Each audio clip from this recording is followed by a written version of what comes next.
Morning, सुप्रभात, नमस्कार दोस्तों। आज मैं आपके लिए जॉन बनियान की न्यू स्टोरी लेकर आई हूँ।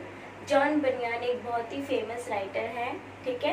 इनके बारे में एमए इंग्लिश के बच्चों को जानना बहुत ज़्यादा ज़रूरी है, क्योंकि हमारा नेट सेट का एग्ज़ाम बहुत ही करीब है। तो बहुत ज़्यादा ज़रूरी है एक दूसरे की हेल्प से पढ़ाई करना, ठीक है बच्चों। तो आप मेरी वीडियोस को शेयर करिए, लाइक करिए और कमेंट करिए। जितना ज़्यादा हो सके उतना शेयर करिए, ताकि आपको और आपके दोस्तों को इस वीडियो से बहुत सारी फैसिलिटी मिल सके, ठीक है। तो बहुत इम्पोर्टेंट वर्क्स मैं आपके लिए लेकर आई हूँ। पहले हम जॉन बनियान के कैरेक्टरिस्टिक्स के बारे में पढ़ेंगे, ठीक है। जॉन बनियान 1628 से 1688, 1628 से 1688 जॉन बनियान का टाइम पीरियड था, ठीक है। इनका जन्म एल्स्टोम में हुआ था, इंग्लैंड के, ठीक है। ये एक इंग्लिश राइटर थे और प्यूरिटन एज के थे, ठीक है। ये एक प्यूरिटन भी थे, मतलब पुजारी भी थे, पूजा में ज़्यादा आस्था थी इनकी, ठीक है। ये एक नॉन कन्फर्मिस्ट प्रीचर थे, where someone who lives and thinks in a way that is different from other people, ठीक है। जहाँ पर ये मतलब ऐसा सोचते थे। एक प्रीचर, मैं पहले आपको बता दूं कि प्रीचर वो होता है जो दूसरों से अलग होकर सोचता है, ठीक है। उसकी थिंकिंग ही दूसरों से अलग चलती है। तो इनके जो बनियान के जो फादर थे वो एक ब्रेजियर थे, ठीक है, ट्रेडर थे। तो उसी चीज को फॉलो किया था बनियान ने भी, अपने फादर के ट्रेड को ही अपनाया था। उसके बाद वो वॉर में चले गए, मतलब 3 साल उन्होंने वहाँ पे आर्मी में गुजारा, ठीक है। 3 साल आर्मी में गुजारने के बाद वो एल्स्टोम वापस आ गए 1647 में, ठीक है। और वो एक डिवोट बन गए, मतलब भक्त बन गए बाइबल के। उन्होंने बाइबल पढ़ना स्टार्ट कर दिया, ठीक है।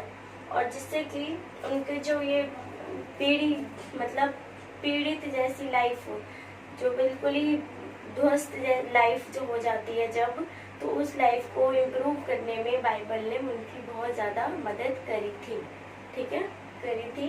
कि कैरेक्टरिस्टिक्स बनियान के क्या क्या थे। अब हम बात करते हैं कि उन्होंने कौन सा वर्क कब लिखा था, ठीक है। तो 1661 से 1688 तक उन्होंने जो जो वर्क लिखे थे मैं आपको उसके साथ रूबरू करा रही हूँ, ठीक है। ये जो जॉन बनियान थे, जब ये प्राइजन में थे, मतलब जब ये जेल में थे, जेल में इनको डाल दिया गया था, तब इन्होंने ये बुक्स लिखी थी। 1661 में प्रॉफिटेबल मेडिटेशंस लिखा था, ठीक है। ये प्रॉफिटेबल मेडिटेशन एक तरह की पोएम्स है, ठीक है। ये उन्होंने प्रिजन में लिखा था इस पोएम को भी। 1662 में I will pray with the spirit, ये भी उन्होंने प्रिजन में ही लिखा था, ठीक है। 1663 Christian behaviour, 1665 prison meditations, 1666 grace abounding to the chief of sinners, ठीक है। वैसे तो इस वर्क का नाम बहुत बड़ा है, लेकिन आप इतना याद रखिए काफी है। ये एक स्पिरिचुअल ऑटोबायोग्राफी थी। क्या थी ये? Spiritual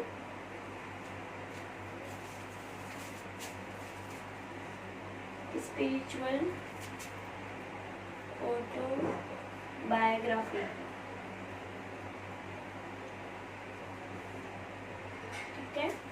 grace abounding to the chief of sinners, ये एक स्पिरिचुअल ऑटोबायोग्राफी है। 1678 में आया पिलग्रिम प्रोग्रेस, ये बहुत ही इम्पोर्टेंट वर्क है। ये आया था आपका 1678 में। कब आया था? 1678 में, ठीक है। डेथ ऑफ मिस्टर बैडमैन, ठीक है बच्चों। 1680 में कौन सा वर्क आया आपका? Life and death of mister badman, ठीक है। ये सारे नोटेबल वर्क्स हैं जो कि बनियान ने दी है, जॉन बनियान ने। 1628 टू 1688 जॉन बनियान का टाइम पीरियड है, और ये सारे वर्क उन्होंने हमें दिए हैं। 1661 में आया प्रॉफिटेबल मेडिटेशन, ये पोएम है। 1662 में I will pray with the spirit, फिर स्पिरिचुअल बायोग्राफी, ठीक है, ऑटोबायोग्राफी, फिर पिलग्रिम प्रोग्रेस, और the life and death of mister Badman. सबसे इम्पोर्टेंट वर्क है वो है पिलग्रिम प्रोग्रेस, ठीक है। और जो पिलग्रिम प्रोग्रेस है इसको 2 वर्क में मतलब 2 किताबों में कंप्लीट किया गया था, ठीक है। तो एक पहली जो बुक थी उसमें मतलब पहला जो पिलग्रिम प्रोग्रेस था पार्ट 1 उसमें सिर्फ एक पार्ट है और दूसरे में दूसरा पार्ट है, ठीक है। तो पहले पार्ट में एक आदमी अपने कंधों पे बहुत सारा बोझ लेकर जाता हुआ दिखाई देगा आपको, ठीक है। और वो मतलब अपने पापों का बोझ लेकर जा रहा है, ठीक है। उसे रास्ते में कैसी कैसी घटनाएं मिलती हैं, क्या क्या उसे सहना पड़ता है, क्यों वो अपने पापों का बोझ लेके जा रहा है, ये सब आप उसमें पढ़ेंगे पिलग्रिम प्रोग्रेस 1 में। और सेकंड पार्ट में ज़्यादा कुछ नहीं है, उसमें सिर्फ एक औरत है, वो अपने 3 या 4 बच्चों के साथ जा रही है पापों का बोझ लेकर, ठीक है। बस नैथानिएल फोंडर ने पब्लिश किया था इस बुक को इन 1678, ठीक है।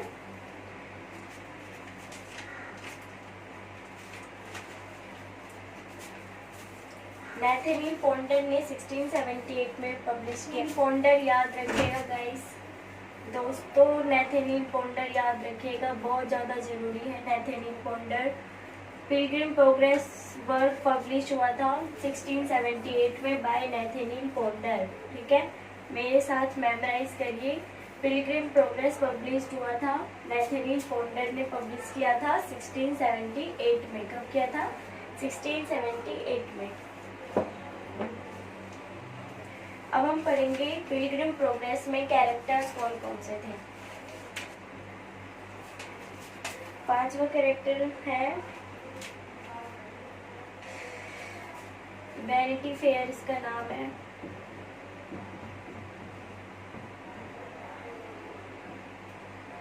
पांचवा कैरेक्टर है giant despair.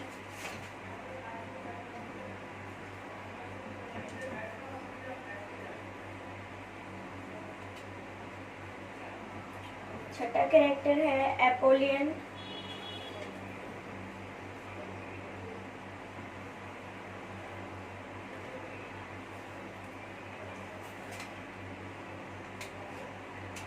Giant despair doubting castle में रहता है। जायंट डिस्पेयर कहाँ पे रहता है? इन डाउटिंग कैस्टल में।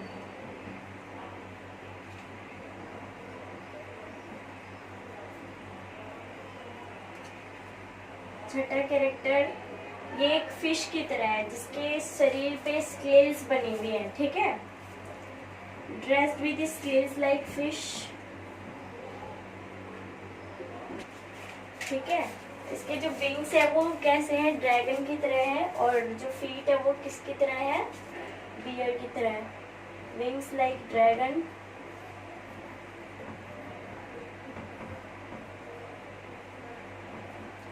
और फीट लाइक बियर।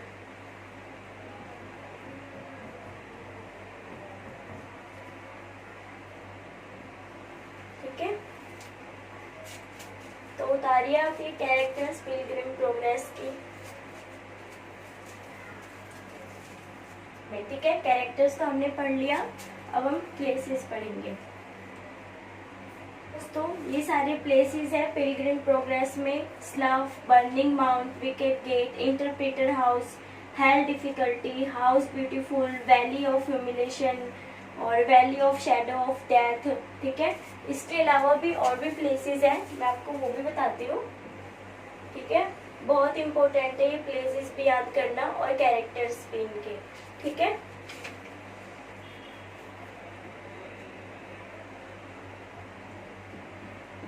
लुसरे हिल 11, वैनिटी फेयर हो गया, लुसरे हिल हो गया। अब है river of the water of life, river of water of life.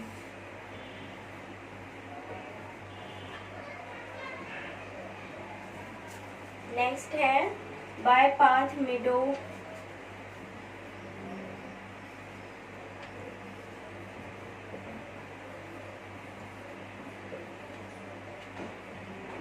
फिर नेक्स्ट है डाउटिंग कैस्टल, ठीक है। तो ये सारे प्लेसेस हैं जहाँ से होकर पिलग्रिम प्रोग्रेस में वो क्रिश्चियन गया था। ठीक है। तो इसमें जो सफर कर रहा है पिलग्रिम में, मतलब आपको पिलग्रिम का मतलब तो पता ही होगा। पिलग्रिम मतलब कि यात्री, जो यात्रा कर रहा है वो किन किन चीज़ों से होकर गुजरता है। तो इसमें एक इंडिविजुअल क्रिश्चियन की बात नहीं की जा रही, सभी की बात की जा रही है। ये एक एलिजरी क्रिश्चियन है। एलिजरी का मतलब होता है कि सिर्फ एक इंडिविजुअल की नहीं, सबकी बात करना। ठीक है। तो यहाँ पे पिलग्रिम प्रोग्रेस में मैं आपको ये बताना चाहती हूँ, जो हमारे राइटर ने बताया है कि कौन कौन से कैरेक्टर्स थे, मैं आपको बता चुकी हूँ। अब मैं प्लेसेस के बारे में इसलिए बता रही हूँ क्योंकि प्लेसेस बहुत इम्पोर्टेंट हैं और वो किन किन जगह से क्या क्या परेशानी से कैसे कैसे गुजरा है आप इसमें देख सकते हैं। Slough, burning mount, wicket gate, interpreter house, hill, difficulty, house beautiful, valley of humiliation, valley of shadow of death है, vanity fair, lucre hill, river of water of life, by path, meadow and next doubting castle. ठीक है। तो आपने ये उतार लिया होगा, मैं इसको रफ कर देती हूँ। ये मैंने आपको कुछ प्लेसेस लिखवाए हैं। ठीक है। ये एक्स्ट्रा और मैंने जोड़े हैं। ठीक है। आपको इसी तरीके से याद करने हैं कौन कौन से प्लेस से कैसे कैसे गया था। ठीक है। अब मैं रफ कर रही हूँ। अब हम सेकंड की बात कर रहे हैं। दोनों में एक चीज कॉमन है, जो स्टार्टिंग हुई थी, जो ओपनिंग हुई है पिलग्रिम्स प्रोग्रेस की, वो होती है आपकी डिस्ट्रक्शन से। ठीक है। डिस्ट्रक्शन से। और जो लास्टिंग होता है, एंड होता है, एंडिंग होती है, वो किससे होती है? सिलिसियल सिटी से। ठीक है। ये दोनों में कॉमन है, ये दोनों चीज दोनों बुक्स में कॉमन है। ठीक है। तो अब हम बात करते हैं कि पिलग्रिम प्रोग्रेस में कौन कौन से कैरेक्टर थे। एक क्रिश्चियन जाती है, क्रिश्चियन वाइफ मतलब क्रिस्टीना, उसका नाम है क्रिस्टीना। वो अपने 4 बच्चों के साथ जाती है। ठीक है। उसका पड़ोसी भी उसके साथ जाता है, नेबर, उसका नाम है मर्सी। ठीक है। नेबर भी उसके साथ जाता है, मर्सी। ठीक है। देखिए वैनिटी फेयर में क्या होता है, ये बहुत इंपॉर्टेंट है आपको याद रखना कि वैनिटी फेयर में जो उसकी होप होती है, इच्छा होती है, वो खत्म हो जाती है, फेथफुल खत्म। लेकिन सिलिसियल सिटी में क्या होता है,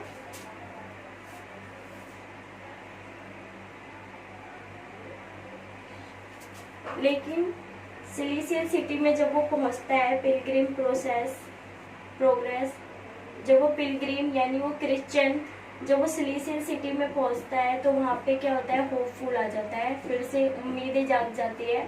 ठीक है। अब हुआ आपको याद कि वो प्लेसेस मैंने क्यों लिखवाई थी। ये 2 चीजें बहुत इंपॉर्टेंट है। तो finally Pilgrim progress second part में मैंने आपको बताया कि क्रिश्चियन की वाइफ क्रिस्टीना अपने 4 बच्चे और पड़ोसी मर्सी के साथ जाती है।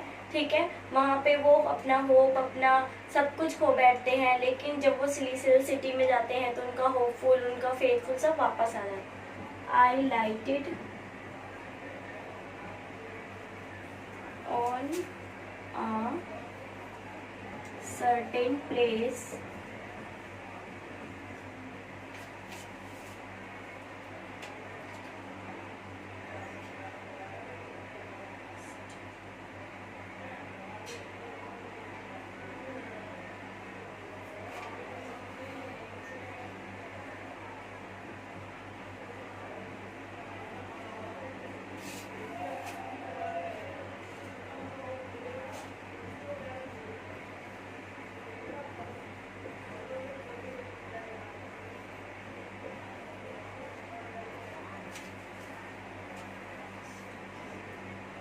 in that place to sleep। तो ये ओपनिंग लाइंस है पिलग्रिम प्रोग्रेस की, आपको ये याद रखनी बहुत जरूरी है।